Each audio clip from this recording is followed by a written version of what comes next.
PT listening. আমি audio শুনছি কিন্তু ভালোভাবে ধরে রাখতে পারছি না। আপনি পিটি প্রস্তুতি নিচ্ছেন অথবা শুরু করেছেন শুরু থেকে অথবা শুরু করবেন। যে জায়গাতে আপনি থাকেন আপনার জানা দরকার পিটি লিসনিং এ কিন্তু কোনো অডিওই সেকেন্ড টাইম প্লে হবে না। will not be played twice.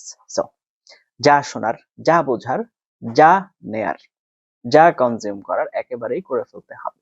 তো এই জন্য পিটি লিসনিং এ অডিওটা ভালো করে বুঝতে পারা এবং সে অনুযায়ী পারফর্ম করতে পারাটা খুবই জরুরি।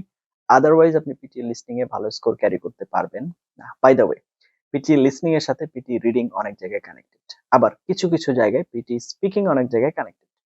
সুতরাং অডিও সোর্সিং যদি আপনার ভালো না হয় তাহলে আপনার সবগুলো জায়গাতে ব্লান্ডার পাকিয়ে যাবে।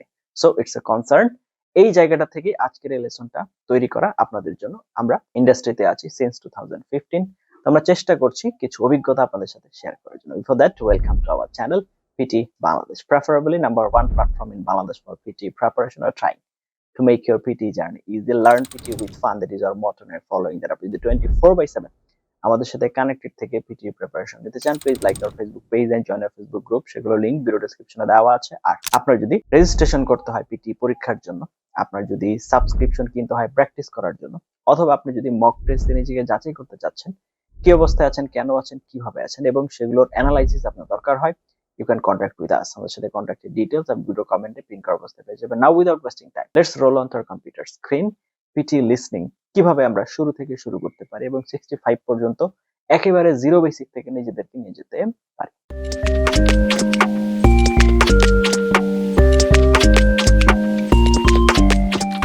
চলে আসলাম আমরা কম্পিউটার স্ক্রিনে। PT listening. তো লিসনিং এ অনেকেরই স্কোর বাড়ছে না, স্কোর অনেক একটা জায়গায় যে আটকে গেছে, অথবা আপনি ভয়ে আছেন কি করবেন। এই জন্য আজকের এই লেসন। তো আমরা সর্বপ্রথম স্টেপ 1 যেটা নিয়ে আলোচনা করব সেটা হচ্ছে রিয়ালিটি অ্যাকসেপ্ট করতে হবে। মানে হচ্ছে আপনি বর্তমানে এখন যেখানে আছেন সেটা আপনাকে অ্যাকসেপ্ট করে নিতে হবে। তার অনুযায়ী আপনাকে হচ্ছে স্ট্র্যাটেজি সেট করতে হবে। প্রথমত, লিসনিং না পারার ৩টা প্রধান কারণ বা মেইন কারণ হচ্ছে নাম্বার 1 ভোকাবুলারি কম জানা। এটা অস্বীকার করার কোনো অপশন নেই। আপনি যত ইংরেজি শব্দ কম জানবেন আপনি লিসনিং তত কম বুঝবেন। ফার্স্ট ইংলিশ বুঝতে না পারা, আমরা হচ্ছে ফার্স্ট পেস স্পিচ যারা নেটিভ স্পিকাররা বলে এটার সাথে অভ্যস্ত না থাকা, নোট টেকিং স্কিল না থাকে। তার মানে যখন আপনার নোট টেকিং নেওয়ার ক্যাপাবিলিটি না থাকবে তখন আপনি ভালো বুঝতে পারবেন না। তো সলিউশন কি? একসাথে সব না, লেয়ার বাই লেয়ার বিল করতে হবে। তার মানে আপনি এই ৩টা একই সাথে বিল করতে গেলে বিপদে পড়ে যাবেন। স্টেপ বাই স্টেপ আপনাকে সামনের দিকে আগাতে হবে। ওকে, নাও স্টেপ 2 কি বলছে দেখেন। 3 phases স্টাডি প্ল্যান। আমরা 3 ফেজের স্টাডি প্ল্যান করে ফেলবো, টোটাল 30 ডেজ এর। কিভাবে দেখেন। ফেজ 1, এখানে আপনাকে যেটা করতে হবে সেটা হচ্ছে ডে 1 to 10 এই 10 দিন রাখতে হবে ফাউন্ডেশন বিল্ড করার জন্য। মানে আপনার ফাউন্ডেশন তৈরি করতে হবে যেখানে আপনি বেসিক বিষয়গুলো নিয়ে আলোচনা করবেন। তাহলে ডেইলি রুটিন হবে 2 থেকে 3 ঘন্টার, 2 to 3 আওয়ার্স। তাহলে সেখানে আমরা কি করব? Number 1, basic listening 30 minutes. আমরা প্রতিদিন মিনিমাম 30 মিনিট ইংরেজি শুনবো। তো ইজি কন্টেন্ট দিয়ে শুরু করেন, স্লো ইংলিশ, যেমন বিবিসি লার্নিং ইংলিশ অথবা ইউটিউব বিগিনার ভিডিওস, এগুলো দেখতে পারেন। নাম্বার 2, শ্যাডোয়িং, তার মানে হচ্ছে কপি করা বা ইমিটেট করা। 30 মিনিটস প্রতিদিন অডিও চালাতে হবে, পজ করতে হবে, এবার আপনি নিজের মতো করে রিপিট করার চেষ্টা করেন। বাই দ্য ওয়ে, এরকম কিন্তু একটা কোয়েশ্চেন টাইপই আছে, সেটাকে আমরা কি বলি? রিপিট সেন্টেন্স বলছি। তাহলে এক্সাম্পল কি? সাপোজ ধরেন অডিও বললো the lecture discusses climate change. এবার আপনি রিপিট করেন সেম টোন সেম স্পিড, ঠিক যেভাবে বলেছে ওইভাবেই হুবহু কপি করার চেষ্টা করতে হবে।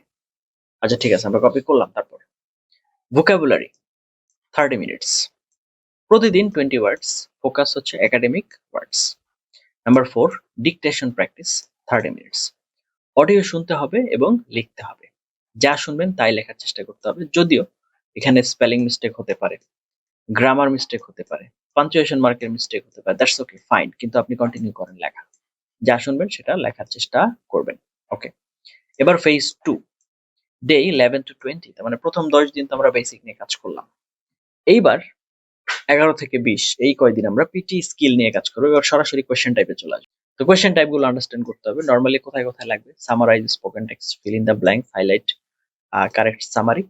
তারপর হচ্ছে write from dictation, most important, এটা সবচেয়ে বেশি, স্টার মার্ক আরো আছে, হাইলাইট ইনকারেক্ট ওয়ার্ডস, এগুলো সহ আমাদের দরকার হবে।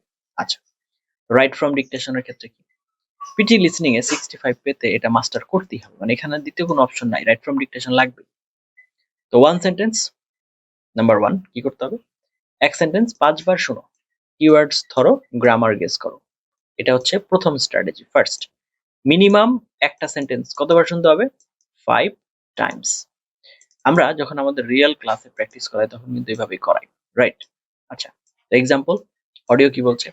Students should submit assignments before deadline. এখন আপনার answer, students should submit assignment before deadline, student submit assignment before deadline, যেভাবেই হোক আপনার দিতে হবে। এবং এটা আপনি পরীক্ষায় কিন্তু একবারই শুনতে পাবেন, কিন্তু আমরা প্রথম অবস্থায় যখন প্র্যাকটিস করব তখন একবার করেই শুনবো। আচ্ছা, এরপর আসছে ফেজ 3। আমি কোয়েশ্চেন টাইপের সাথে পরিচিত হয়ে গেছি, এবার আমাকে প্র্যাকটিস টেস্ট দেওয়া শুরু করতে হবে। Mock plus accuracy. গোল কি? Real exam simulation. Daily 1 full listening test. Mistakes analysis, notebook রাখতে হবে। তার মানে আমি একটা ফুল মক দিব এবং এরপরে কি ভুল করলাম সেটা নোট করতে হবে এবং সেটাকে সলিউশন করার চেষ্টা করতে হবে। যদি একই ভুল আমি বারবার কন্টিনিউ করতে থাকি তাহলে তো আর টেস্ট দিয়ে কোনো লাভ হবে না, রাইট? নাও স্টেপ 3, স্মার্ট টেকনিক্স কি? Number 1, don't understand everything. মানে লিসনিং এ আমি যা শুনছেন সবই যে বুঝতে হবে ব্যাপারটা এমন না। সব শব্দ বুঝতে হবে না, শুধু কিওয়ার্ডস ধরার চেষ্টা করতে হবে, কারণ সব বোঝা কারোর জন্য পসিবল না। Nobody can understand 100%, not only you but also me, anyone, nobody can also understand. No, nobody can understand 100%. No. Number 2, note taking shortcut. Full sentence লিখো না। আপনি নোট যখন নিবেন তখন অবশ্যই সম্পূর্ণ সেন্টেন্স লিখবেন না, কিওয়ার্ড গুলো লিখবেন। যেমন লেকচারার কি বলছে বা লেকচারে কি বলছে, global warming effects agriculture and economy. আপনি কি নেবেন? গ্লোবাল ওয়ার্মিং নেন, এগ্রিকালচার নেন, ইকোনমি নেন। তারপরে হচ্ছে আপনি নিজের মতো করে লেখার চেষ্টা করেন বা বলেন। রিপিট সেন্টেন্স, একই অডিও 3 থেকে 4 বার শুনতে হবে প্র্যাকটিসের সময়, পরীক্ষায় কিন্তু আপনি একবারই শুনতে পারবেন। ফার্স্ট টাইম কনফিউজ থাকবেন, থার্ড টাইম দেখবেন ক্লিয়ার হয়ে গেছে। Now step 4, daily routine. Simple version কি হওয়া উচিত? 30 মিনিটস ইজি লিসনিং, যে কোনো ধরনের ইংলিশ, 30 মিনিট শ্যাডোইং, ইমিটেটিং প্র্যাকটিস করতে হবে, 30 minute right from dictation, 30 minute হচ্ছে ভোকাবুলারি। এই কাজটা রেগুলার করা উচিত, এভরি ডে করা উচিত। তাহলে আপনার লিসনিং অবশ্যই ভালো হবে এবং এখানে কনফিডেন্স অনেক গুরুত্বপূর্ণ বিষয়। এখন রিয়ালিটি চেক। তুমি যদি 0 লেভেলে থাকো তাহলে 10 দিন ইমপ্রুভমেন্ট ফিল করবে, 20 দিনে কনফিডেন্ট আসবে এবং 30 দিনে মানে 30 দিনে 65 টার্গেট রিয়ালিস্টিক হবে। যদি 0 লেভেল থেকে আমরা শুরু করতে পারি, এই কাজগুলো আমরা ঠিকমতো করতে পারি। ওকে, কমন মিস্টেকস এইগুলো অ্যাভয়েড করতে হবে। শুধু মক টেস্ট দেওয়া, আপনার শুধু মক টেস্টই আপনি দিয়ে যাচ্ছেন কিন্তু স্ট্র্যাটেজি ডেভেলপ করছেন না, কাজ হবে না। গ্রামারকে ইগনোর করা, একেবারে ইগনোর করা পসিবল না। ফার্স্ট অডিও স্কিপ করা, আপনি যে অডিওগুলো শুনছেন সেগুলো স্লো, তাহলে হবে না। ফার্স্ট পেজ শুনতে হবে, তাহলে আপনি এটার সাথে আস্তে আস্তে অভ্যস্ত হবে। লাস্ট একটা কথাই বলবো, এখন দুর্বল মানে এটা না যে আপনার হচ্ছে আপনি কিছু পারেন না বা আপনার দ্বারা হবে না, এটা আপনার starting point, not your limit or not your potential. আপনি এই মুহূর্তে পারেন না এটা কিন্তু আপনাকে এইভাবে ডিফাইন করে না যে আপনি কখনো পারবেন। সো কনসিস্টেন্সি মেনটেন করেন, স্কোর 65 ইজ অলওয়েজ অ্যাচিভেবল। তো এটা একটু ফলো করতে। এতক্ষণ পর্যন্ত আমরা ক্লাসে যে ক্লাস লেকচারটি ব্যবহার করলাম বা পিডিএফটি ব্যবহার করেছি, যদি আপনাদের প্রয়োজন হয় দয়া করে ভিডিও কমেন্টে আপনাদের মেইল আইডিটি কমেন্ট করে দিবেন, আমরা আপনাদেরকে ইনশাআল্লাহ এটা পাঠিয়ে দিব। এখন এতক্ষণ পর্যন্ত আপনারা যে রুলস গুলো দেখলেন, জানলেন এবং বুঝলেন, নাও নিড প্র্যাকটিস। আপনি যদি রেগুলার প্র্যাকটিস না করেন এবং আপনি যদি রেগুলার ইংরেজি না শুনেন, যা যা বলেছে এগুলো কোনো কিছুই কাজে লাগবে না if you don't hear them out. আপনি যদি রেগুলার ইংরেজি না শুনেন এগুলো কোনো কিছুতেই কোনো কাজ হবে না। আপনি যদি চান আমি আপনাকে রিটেন দিতে পারি একদম লিখিত আকারে।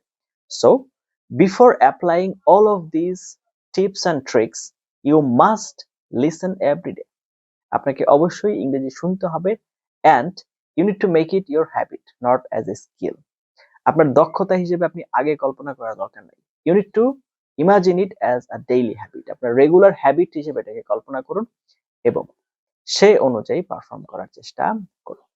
দেখবেন আপনার জন্য ব্যাপারটা অনেক এবং অনেক সহজ হয়ে আসছে। তারপরও প্র্যাকটিস করতে যে আপনার পিটি লিসনিং এর টোটাল 8 রকমের কোয়েশ্চেন টাইপ আছে, সবগুলো সম্পর্কে আরো ডিটেইলে জানার জন্য আমাদের চ্যানেলের পিটি লিসনিং যে প্লেলিস্ট আছে সেখানে চলে যান। প্রত্যেকটার জন্য আলাদা আলাদা লেসন অনেক সুন্দর করে আমরা মেক করে দেওয়ার চেষ্টা করেছি। তো সেগুলোতে যান, ভালো করে বুঝুন, তারপরে এই লেসনের যে রুলস রেগুলেশন গুলো আছে এগুলো কাজে লাগান। If any issue, just one comment away from you. আপনাদের থেকে আমরা একটা কমেন্টের দূরত্বে আছি। We will be there for you ইনশাআল্লাহ। আপনি ইংরেজিতে দুর্বল, আপনি কিছুই পারেন না, আপনার পড়াশোনার সময় কম, আপনার হাতে সময় কম, যেখানেই থাকুন আপনি পারবেন। আপনি সঠিক গাইডলাইনের আন্ডারে চলে আসলে আপনি অবশ্যই ইনশাল্লাহ পারবেন, না পারার কোনো কারণ দেখছি না। এতক্ষণ পর্যন্ত সাথে ছিলেন তার জন্য অনেক এবং অনেক ধন্যবাদ। এ ধরনের আরো অনেক ইনফরমেটিভ লেসন পাওয়ার জন্য দয়া করে চ্যানেলটি সাবস্ক্রাইব করে পাশে থাকতে ভুলবেন না।